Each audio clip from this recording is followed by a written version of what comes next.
Meus irmãos e amigos, a paz do Senhor a todos. Hoje eu estou aqui trazendo para vocês um breve relato de cada livro do Novo Testamento, ok? Eu vou falar um pouquinho de cada livro do Novo Testamento para vocês. Espero que ajudem vocês no sentido de ler e entender um pouco mais a Bíblia. Aqui, meus irmãos, a ideia não é apresentar um panorama, uma coisa mais estendida, né? Mas sim para propor a vocês ali um conhecimento básico. É um vídeo curto, mas que poderá te ajudar te dando uma base de conhecimento sobre cada um dos 26 livros e mais o Apocalipse. É uma coisa muito simples, muito rápida, mas que vai trazer um bom entendimento para vocês, ok? E nós vamos seguir aqui pela sua ordem escrita, como vocês vão perceber, não pela ordem escrita por eles, mas pela ordem escrita na Escritura Sagrada. E já iniciando, eu preciso primeiro explicar para vocês que os evangelhos de Mateus, de Marcos e de Lucas, eles revelam algumas semelhanças bastante perceptíveis, concordam entre si na linguagem empregada, no material, e na ordem que foram registradas também, é claro. No entanto, a ordem cronológica não foi rigidamente seguida. Estes 3 livros são chamados de evangelhos sinóticos, ou seja, sinóptico, ou seja, foram escritos basicamente ali em conjunto. E eu quero aqui deixar um exemplo para vocês.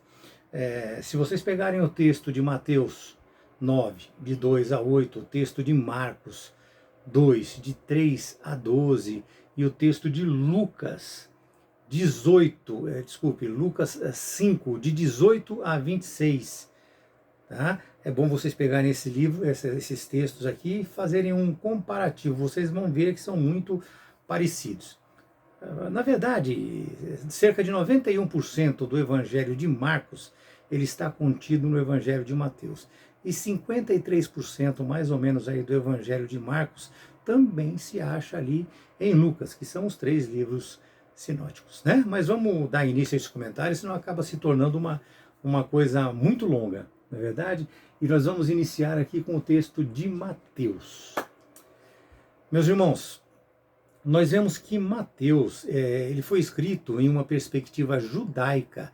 Para quê? Para mostrar ao povo que Jesus é de fato o Messias, aquele que foi prometido no Antigo Testamento. Mateus era chamado também de Levi. Ele foi um cobrador de impostos, que deixou o seu serviço para seguir a Jesus. Esse texto, como a maioria deles, foi escrito em grego, e ele remonta à ascendência de Jesus a Abraão, como filho de Davi. Ele relata o seu nascimento, a sua genealogia, os primeiros anos de vida, o começo do seu ministério na Galileia e as viagens para fora da Galileia também, né? Fala sobre o seu ministério na Judéia, né? Na Pérea, a semana da paixão e da ressurreição de Cristo. Num contexto geral, tem muitos detalhes dentro de cada livro que nós poderíamos entrar, mas vamos deixar assim no básico para você ter um entendimento básico de cada um deles. O texto de Marcos é o próximo. João Marcos era o nome dele. Ele foi cooperador de Pedro, de quem ele recebeu todas as informações do que fora dito e feito por Jesus. Então, Pedro, através de pregação escrita, pregou, e ele assim foi fazendo todas essas anotações. Portanto, este relato consiste, na sua grande parte, na pregação de Pedro, escrita pouco antes da destruição de Jerusalém, lá em 70 depois de Cristo. Ela foi escrita para a igreja em Roma, para a igreja que estava em Roma, preparando a igreja para quê? Para o sofrimento que haveria de vir, pelas perseguições, preparando ela para isso. E abrange basicamente os mesmos assuntos de Mateus, mas de uma forma diferente, de uma forma um tanto quanto diferente. Precisa ler para poder saber as diferenças, tá ok? Nós vamos agora para o texto de Lucas, falando um pouquinho de Lucas, Lucas ele era médico, foi uma carta endereçada a Teófilo, que era alguém de uma alta posição, uma pessoa de propensa à riqueza. Foi escrito visando fortalecer a fé dos cristãos, ensinando-os a resistir aos ataques dos incrédulos. Haviam muitos que não acreditavam em Jesus Cristo, como hoje em dia ainda, né? E recomendando ali a pregação do Evangelho, ou seja, cumprir o ID do Senhor, destaca os ensinos de Jesus, importantes para o caminho da salvação, com uma abrangência completa, desde o nascimento até a sua ascensão.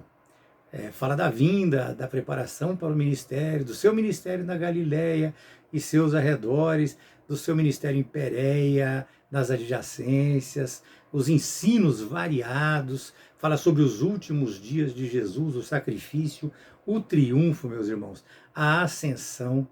É dessa maneira, mas para vocês terem uma base mesmo. Vamos então agora para o de João. João já um tanto quanto diferente, né? Ele enfatiza a identidade de Jesus como Filho de Deus. Ele completa esses evangelhos sinóticos, né? Combate algumas heresias, e o seu propósito principal era o de edificar os crentes e conquistar novos convertidos. Fala do ministério de Jesus, os seus sinais, fala da semana da paixão, da sua ressurreição, e da declaração dos seus propósitos. Saindo dos evangelhos, agora nós vamos para as cartas, que já foram 4 evangelhos, e nós vamos entrar aqui no livro de Atos dos Apóstolos. Atos dos Apóstolos, meus amados irmãos, traz um panorama da igreja primitiva dos anos de 30 até 63, mais ou menos ali, que se concentra esse texto, se concentra ali no papel exercido pelos apóstolos. Foi escrito também por Lucas e também para Teófilo.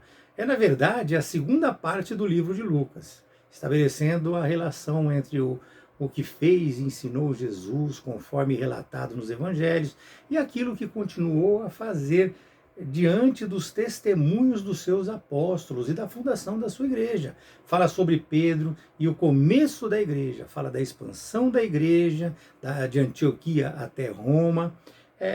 Ele é histórico, é completo e é exposto do que seria necessário para nós conhecermos, para nós aprendermos a agir conforme o imitador de Cristo, que foi Paulo. Então nos ensina a sermos também imitadores. Paulo é muito citado neste livro como um missionário usado de forma grandiosa por Deus. Muitos entendem que ele foi o maior missionário da Bíblia, com tantas cartas, mas nós precisamos entender que sem Cristo não precisaria de missionários, não precisaria dos apóstolos. Então Cristo é o maior missionário. Cristo foi o maior pregador de todos os tempos, meus amados irmãos. E mesmo sendo muito citado Paulo nesse livro, Jesus suplementa todas as coisas, completa todas as coisas, e é incomparável, não é verdade? É incomparável.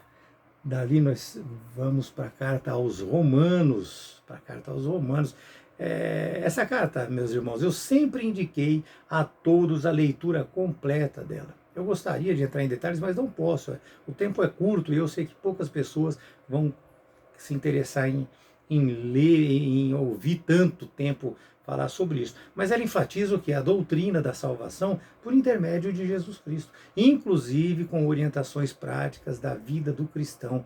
Fala da universalidade do pecado, fala da justiça de Deus, da justificação pela fé e também de ideias correlatas de culpa, comportamento, santificação e segurança. Amém? É sobre esses assuntos. Abrange muita coisa. Coloco para vocês, leiam na sua integralidade, é muito bom, não desqualificando as outras, mas eu me dou muito bem com esses textos de Romanos. 1 Coríntios, chegamos ali em 1 Coríntios. Paulo em 1 Coríntios, ele enfoca a necessidade de se aceitar a autoridade do Senhor, usa ali de ironias, de sarcasmos, sarcasmos, né, de perguntas retóricas. Por quê? Porque facções haviam se infiltrado nas igrejas, estavam ali se alastrando, trazendo problemas na prática cristã. Instrui, inspira. Por que ele faz isso? Porque ali havia uma desordem moral, uma desordem ética, e assim, com essas instruções de como passar a agir e se comportar, o povo começa a entender e começa a mudar. E começa a aprender também, e ele fala sobre isso, sobre a certeza da ressurreição. Sobre a certeza da ressurreição, meus irmãos. Chegamos então na segunda carta aos Coríntios. Segunda carta aos Coríntios, ela revela ali o coração de Paulo, de uma maneira mais pessoal. Fala de falsos profetas e da sua integridade pessoal. Sobre o conforto divino na aflição. Fala sobre estímulos, a generosidade. E ele defende ali a autoridade apostólica. Defende a autoridade apostólica. Chegando agora à carta de Gálatas, chegando agora à carta de Gálatas, meus irmãos, provavelmente esta é a carta mais antiga das cartas de Paulo. Ela é muito intensa, ela apresenta vigorosamente a verdade de que a justificação vem apenas pela fé, que nos leva a uma transformação. Para sermos justificados, precisamos ser transformados, indo contra aqueles judaizantes que queriam impor regras judaicas à igreja. É uma carta muito pessoal, uma carta doutrinária e prática. Amém? Doutrinária e prática. Nos ensina muito. A carta aos Efésios, agora é a próxima carta aos Efésios, essa nos chama para nós vivermos de uma maneira digna da vocação que nós recebemos. É a graça de Deus mostrada, meus amados irmãos, aos pecadores que estão em Cristo. Fala de uma união da igreja, porque o muro foi quebrado. Não existe mais gentil ou judeus. Hoje nós somos uma igreja em Cristo. Aquele que ouvir a palavra de Deus, aceitar, crer, se permitir ser transformado, se permitir habitar, permitir que o Espírito Santo habite nele e se transforme, mude, renove seu relacionamento com o mundo e com Deus, segundo as Escrituras Sagradas. Esta é a igreja de Cristo, tanto judeus quanto gentios. É dessa forma que ele nos explica. Filipenses, o texto de Filipenses mostra um forte laço entre Paulo e a igreja de Filipe. Ele agradece ali a oferta que ele recebeu na prisão, ele estava em cárcere, ele informa para a igreja toda a sua situação, ele encoraja eles também diante das perseguições que eles estavam sofrendo e leva eles a se regozijarem no Senhor, exorta-os à humildade, exorta-os à unidade, à união, e os adverte contra esses judaizantes que estavam se infiltrando nas igrejas ali, atrapalhando a pregação do Evangelho. Ele fala ali também sobre Timóteo, sobre Epafrodito, enfim, ele fala sobre vários aspectos da vida cristã. Muito interessante, muito lindo e transforma realmente o ser que, lendo a palavra, se permite encher do Espírito Santo daquilo que ela nos traz, né? A próxima é a de Colossenses, a próxima carta é aos Colossenses. Paulo ali ele tentava corrigir o que esses judaizantes, entre os falsos profetas, eles estavam ali ensinando. Eles surgiam na igreja, apresentavam uma descrição deturpada de Jesus. Deturpada de Jesus, eles entravam ali e começavam a inverter todas as coisas. Só que Paulo chegava e orientava para que se fizesse uma descrição clara de Jesus como Senhor do universo. Como Senhor do universo. Ele exalta Cristo como Deus, o Criador, a cabeça da igreja, o primeiro a ser ressuscitado. Fala da sua plenitude em forma corpórea. E assim, sendo ele o reconciliador. Também fala da luta de Paulo pela igreja, em um ministério de amor e de bem-estar espiritual. Apresenta regras para um viver santo, interessantíssimo. Nós sabemos o que precisamos fazer. Esclarece sobre o velho e o novo homem Vejam que importante, como era você anteriormente, como agora, uma pessoa transformada, uma pessoa que tem Jesus no coração deve viver. Ele esclarece sobre o lar cristão, meus amados, comportamento em família. Linda, essa carta é muito linda, mas muito linda mesmo. 1 Tessalonicenses, nós iremos falar um pouco de 1 Tessalonicenses. Paulo ali passou pouco tempo, ele ficou muito pouco tempo ali, e ele escreveu a eles para instruir os novos convertidos em meio às perseguições que eles estavam sofrendo. Ele leva um alerta a respeito do viver piedoso. É uma carta, na verdade, escatológica, meus amados. E o que seria ser uma carta escatológica? Significa que ela nos remete ao tempo do fim.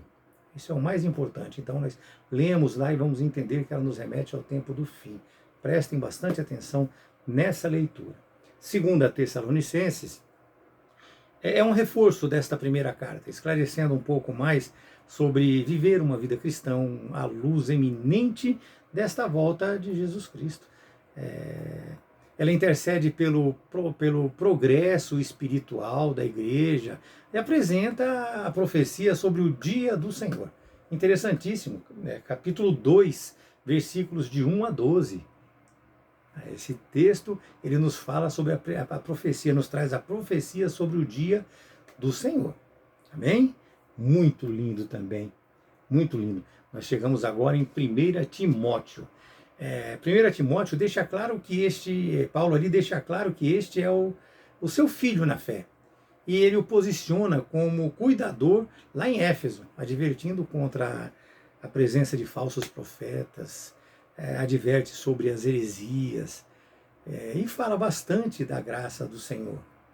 Ele instrui sobre a administração da igreja, de como lidar com as falsas doutrinas, demonstra que é contra grupos que divergem da igreja. É dessa maneira, meus amados. E não para aí, não para aí. Na segunda carta a Timóteo, Paulo se apresenta assim como uma pessoa solitária, mas preocupado com o bem-estar da igreja. Ele fala da sua situação, ele estava preso nessa época, e do seu anseio pela companhia de Timóteo que estava ali administrando a igreja. Ele escreve a Timóteo falando para ele que eu anseio pela sua companhia. Ele exorta a perseverança, adverte sobre controvérsias insensatas apresentadas à igreja por pessoas não gratas, personas não gratas, como se fala por aí. Adverte também sobre os últimos dias, que seriam tempos terríveis. E ali, meus amados, ele ensina os meios de lutar contra esses tempos terríveis, que são esses tempos do fim. Nós precisamos ler com muita atenção, nós precisamos aprender tudo isso. Aprender. Não é a gente ir na igreja, ouvir a pregação e chegar em casa, acabou ali. Não. Nós precisamos ler, nós precisamos entender, precisamos buscar, buscar esse relacionamento. Chegamos então a Tito. Tito foi posicionado por Paulo para cuidar de Creta. Creta estava ali degradada, chegou a um nível moral deplorável, assim como a desonestidade, a glutonaria, a preguiça desenfreada. Ele fala também de falsos mestres, coloca assim para as pessoas ali um alicerce para a vida cristã, com instruções gerais, para que eles consigam prosseguir ali numa vida piedosa. Ele apresenta qualificações aos anciões, responsabilidades morais dos cristãos e a salvação através da conduta cristã, do comportamento, conduta cristã, ou seja, é o você se forjar para a vocação do santo ministério. Não é simplesmente chegar e querer fazer, não. Você tem que se forjar, você tem que se preparar, você tem que estar pronto para poder cumprir a vocação do santo ministério. Não é verdade? Filemon, meus amados, é uma carta pessoal, escrita a Filemon. Trata-se de um escravo fugitivo chamado Onésimo, que acabou furtando Filemon e fugiu. Mas ele conheceu Paulo e, por fim, se converteu. E ele estava disposto a voltar a seu dono e pagar o preço do erro cometido, mas a estar lá servindo ele, conforme manda o mandamento de Jesus.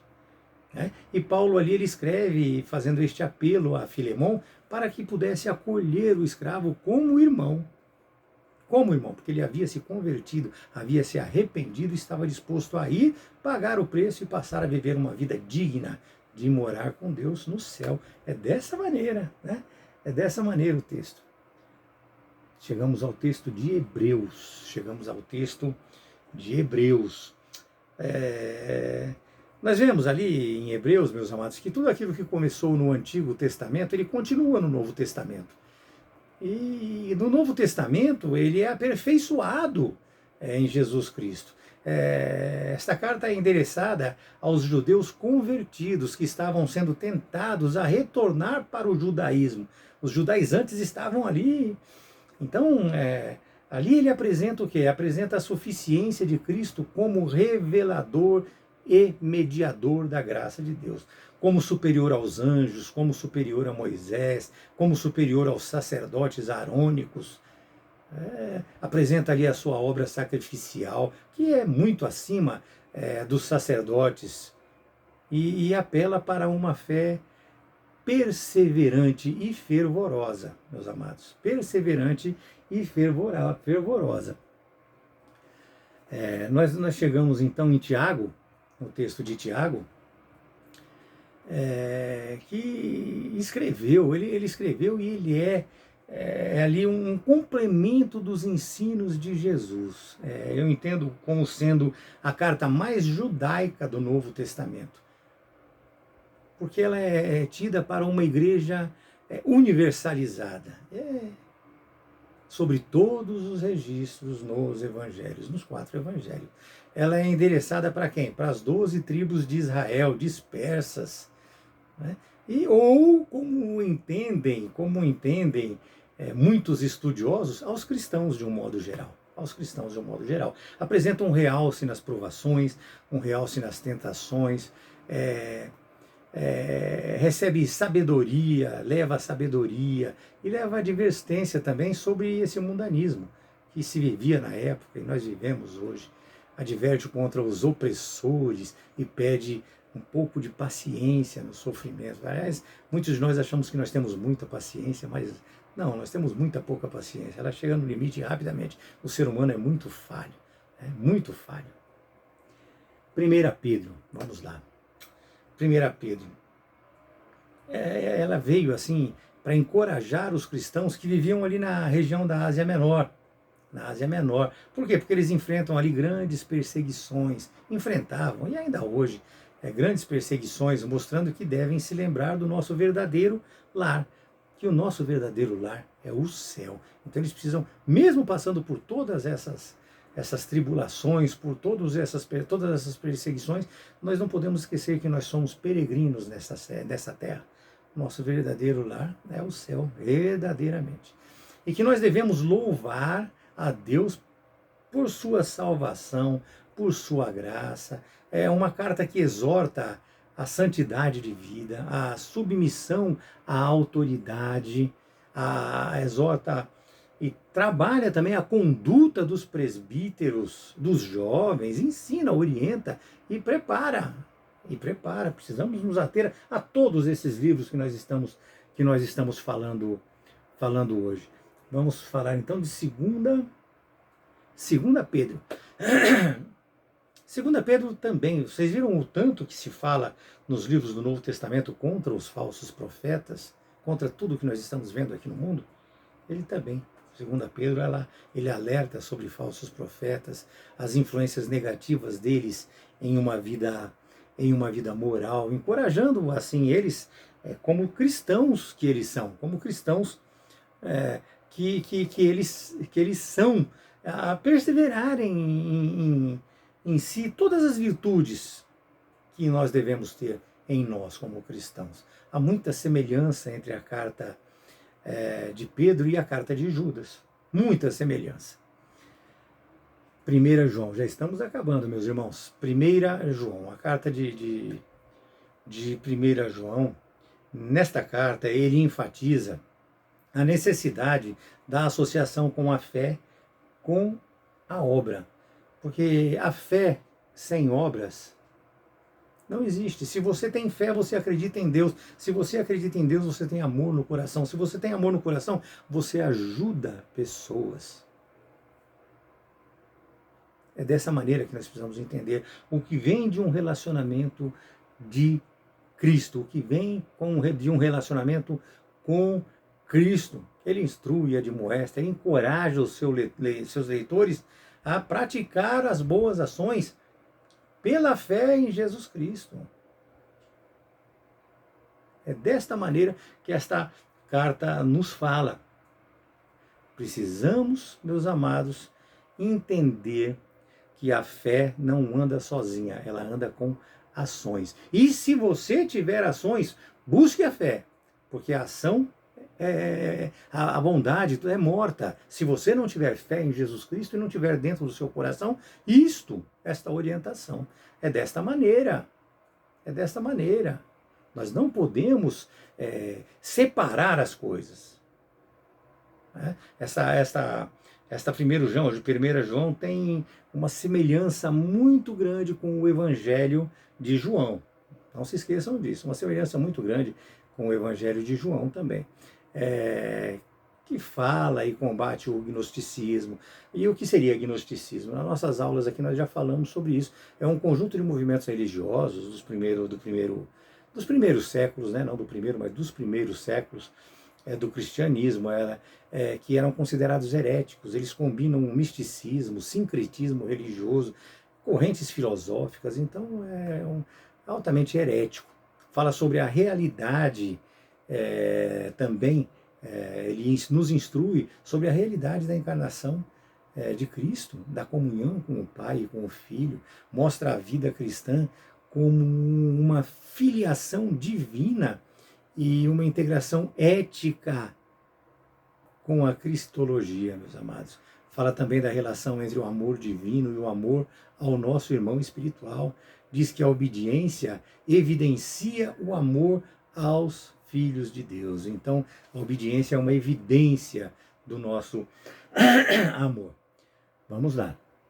2 João. A carta de 2 João, como é que eu vou falar para os irmãos? Nessa época, o evangelho ele era apresentado de uma forma assim itinerante. Nós temos hoje pregadores itinerantes, devemos ter muito cuidado com isso, mas ali também era apresentado o evangelho de uma forma itinerante. Esses eram acolhidos pelas famílias cristãs, como nós ainda fazemos hoje. Vem um itinerante, a gente acolhe, alimenta, é dessa maneira. Porém, alguns daqueles doutrinadores gnósticos, eles se aproveitavam disso, e eles agiam da mesma forma, né? Aproveitando-se destes cristãos que acolhiam os itinerantes. Né? Esta carta é para alertar para que os crentes tenham discernimento, entendam quem é e quem não é, e não acolham estes para evitar estas heresias dentro das igrejas. Desta maneira que vem esta carta nos alertar. 3 João, já estamos chegando mais no fim ainda.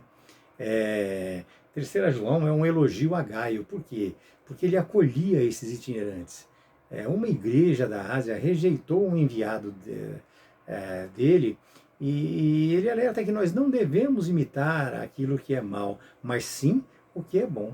É um conselho à senhora eleita, ou seja, a nós, né? A igreja, que nós devemos ser fervorosos no amor cristão e ser vigilantes contra os enganadores. É desta maneira. E chegamos agora à carta de Judas, a última carta. Ele era irmão de Jesus, você pode confirmar isso lá em Mateus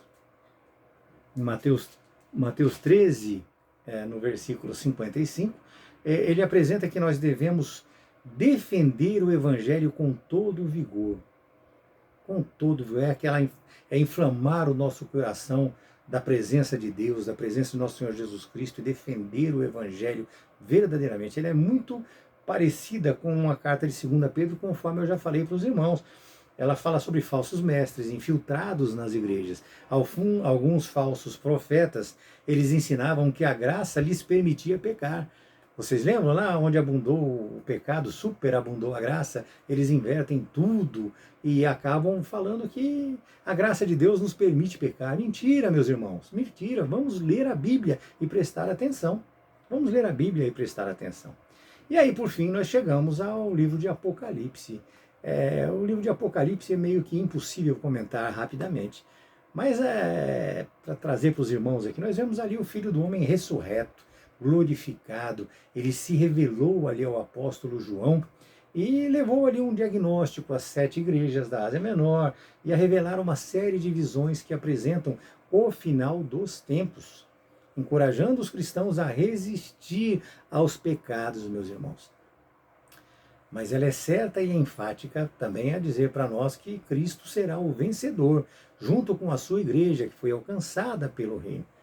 E hoje nós, munidos de todas essas informações que nós passamos aqui, embora breves e curtas, né, nós somos capazes, pelo poder do Espírito Santo, de ler e buscar entender essas coisas, buscar a Deus, buscar o seu Espírito em verdade, e viver conforme ensina o Senhor, o que nos torna filhos e herdeiros. E assim aguardamos a sua volta para este resgate que nós tanto ansiamos. Né? Eu encerro aqui, não vou estender muito o comentário para não ficar muito longo, já acho que ficou um tanto quanto longo, mas eu espero que Deus abençoe grandemente a vida de vocês, que vocês busquem ler o Novo Testamento, o Antigo Testamento, mas que vocês busquem principalmente abrir o coração de vocês para que possa o Espírito Santo fazer habitação dentro de vocês. E para isso nós precisamos mudar o nosso caráter, o nosso comportamento, nós precisamos aprender a ter equilíbrio, nós precisamos aprender a ser justos na exata medida de justiça, não como a de Deus, como a de Cristo, mas naquilo que Ele consegue colocar dentro do nosso coração para nós entendermos, fazer o certo, não fazer o errado, fazer o bem sem olhar para quem. Amém? Que Deus abençoe vocês, que vocês tenham uma próxima e ótima semana. Na quinta-feira eu estarei postando a aula da Escola Bíblica Dominical. Então não fiquem bravos, isso aqui foi um adendo apenas, que ele possa melhorar o seu relacionamento com Deus e que eu possa ter colaborado um pouquinho com vocês. Amém? Deus abençoe.